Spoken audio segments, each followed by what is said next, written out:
pessoal, que Deus abençoe a cada um de vocês em nome do Senhor Jesus, amém?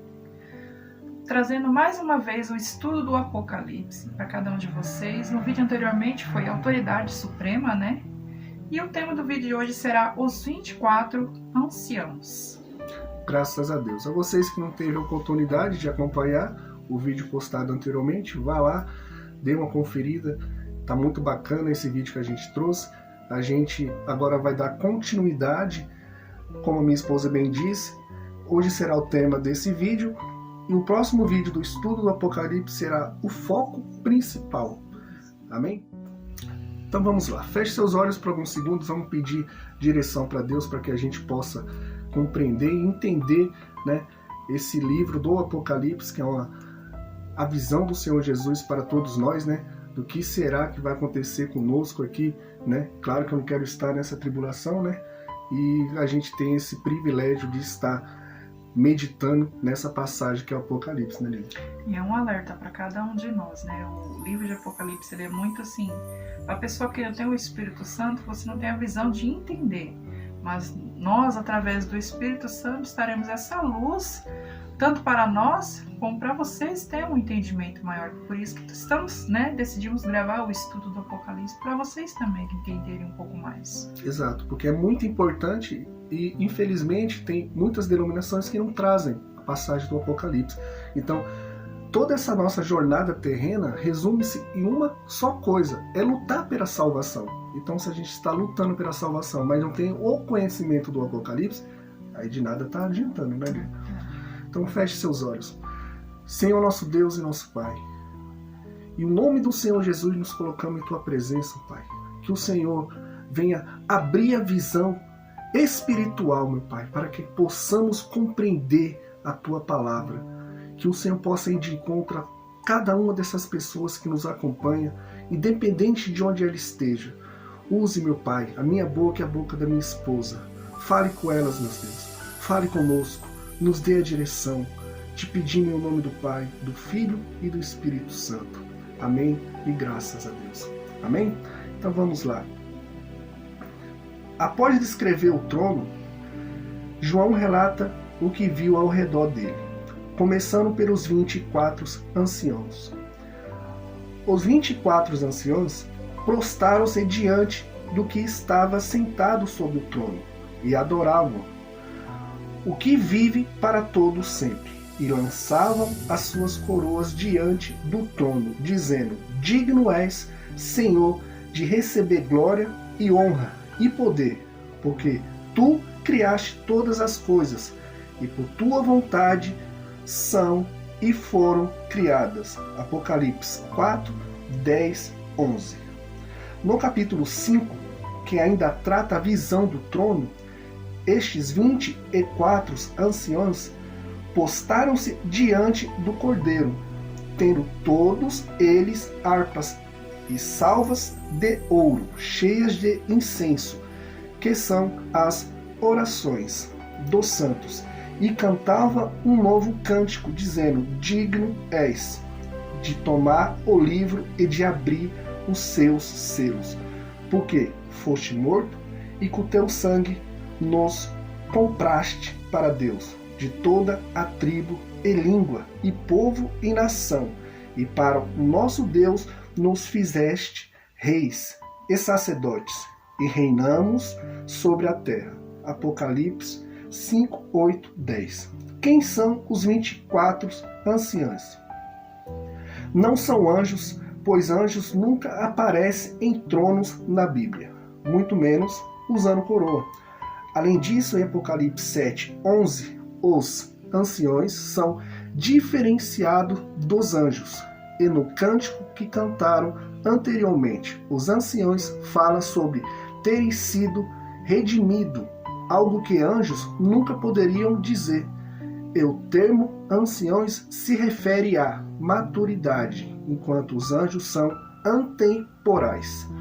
Esses anciões representam os verdadeiros, os vencedores, melhor dizendo, os salvos, de antes e depois do sacrifício do Senhor Jesus. Note que eles se encaixavam nas descrições dos vencedores que o Senhor Jesus deu às 7 igrejas. O que vencer será vestido de vestes brancas, Apocalipse 3:5. Ser fiel até a morte, dar-te-ei a coroa da vida, Apocalipse 2:10. Ao que vencer, lhe considerei que se assente comigo no meu trono, Apocalipse 3:21. O número 24 é representativo da soma da antiga e da nova aliança, as 12 tribos de Israel e os 12 apóstolos, representando a igreja. Não significa que são indivíduos nomeados, como por exemplo, os 12 filhos de Israel e os 12 apóstolos. Significa apenas que eles representam os salvos de todas as épocas, como um todo, de toda tribo, língua, povo e nação. Na visão de Daniel, ele viu postos uns tronos, mas até então estavam vazios. Agora João vê os tronos ocupados, pois o povo de Deus já foi chamado até ele.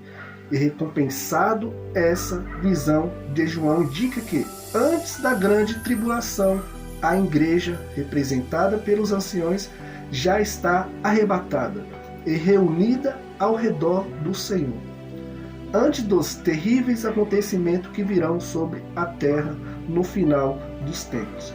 O significado maior aqui está na posição que os anciões ocupam, diretamente ao redor do trono de Deus. Eles não apenas receberam sua salvação e o privilégio de servirem diretamente a Deus, mas também autoridade para governar, simbolizada pelos tronos que ocupam e pelas coroas em suas cabeças. No Apocalipse, esses dois temas são recorrentes à vida eterna dos vencedores como família de Deus em seu reinado. Com Cristo na nova terra, a recompensa para os salvos será muito além do que podemos imaginar. Então, o que nos chama a atenção aqui, desses 24 anciões, como bem diz aqui a explicação, não significa que são 24 em números, numéricos, mas ali juntando a tribos de Israel, mais os 12 apóstolos, que somos nós a igreja. Então, significa que, como bem diz a explicação, que são salvos, é a igreja. Então, antes da tribulação, esses taus é aqueles que serão arrebatados para nosso Deus, para que serviam ao nosso Deus, e aqui estão servindo ao Deus com louvores e cantos. Então não estarão aqui na terra para ver, o tanto de coisas ruins que irão acontecer. Esses são salvos. Claro que os que ficarem aqui, se reconhecer Deus como o seu Deus, o seu Salvador, reconhecendo assim o Senhor Jesus, claro que tem essa segunda chance. Porém, você tem que estar vivo. Porque uma vez que você não respira mais, não pertence mais a esse mundo, não pertence mais à terra, não tem mais essa escolha. Ou você vai servir aquele Deus que você serviu em vida, ou você não terá mais como escolher qual Deus que vai servir depois de morrer. Então por isso que a gente tem que prestar bastante atenção nessa passagem de Apocalipse. Por isso que era tão importante. Quando acontecer essas terríveis coisas que vão acontecer, é uma revelação do Senhor Jesus, não queira estar aqui para assistir isso de perto, né? Vai ser algo assim muito ruim mesmo, como já foi relatado em Apocalipse. Em muitos vídeos a gente já trouxe um pouco dessas coisas. E como meu esposo disse no início que não quer estar aqui para ver essas coisas, eu também não quero. Eu tenho certeza que vocês que estão nos assistindo não vai querer também estar aqui na terra, ver tudo de ruim que vai acontecer. Eu quero estar dentro dos arrebatados, para morar na glória com o Senhor. Mas para isso, você tem que se atentar aqui em vida, às suas práticas, às suas escolhas em vida.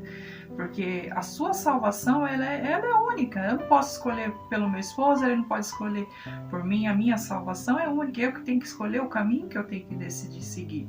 E o caminho que você tem que seguir é o do Senhor. Mudar as suas práticas deste mundo. Procurar as coisas de Deus. Procurar se alimentar mais das coisas de Deus. Deixar muitas coisas desse mundo que muitas vezes absorve tanto o seu tempo e você se dedica a tantas coisas, sabe, que não são supérfluas, não tem valor algum, enquanto você poderia dedicar totalmente o seu tempo para as coisas de Deus, ler mais a palavra de Deus, alimentar mais. Porque quando você faz isso, você alegra o coração de Deus. Mas quando você deixa Deus de lado para procurar as coisas deste mundo, você vai entristecendo o coração de Deus. E Deus nada pode fazer, porque Ele não vai invadir o teu livre-arbítrio. Ele não pode fazer isso. Ele deu esse livre-arbítrio para a gente escolher o amá-lo de todo o coração, em fato e verdade. Mas para isso você tem que escolhê-lo, né? Exato.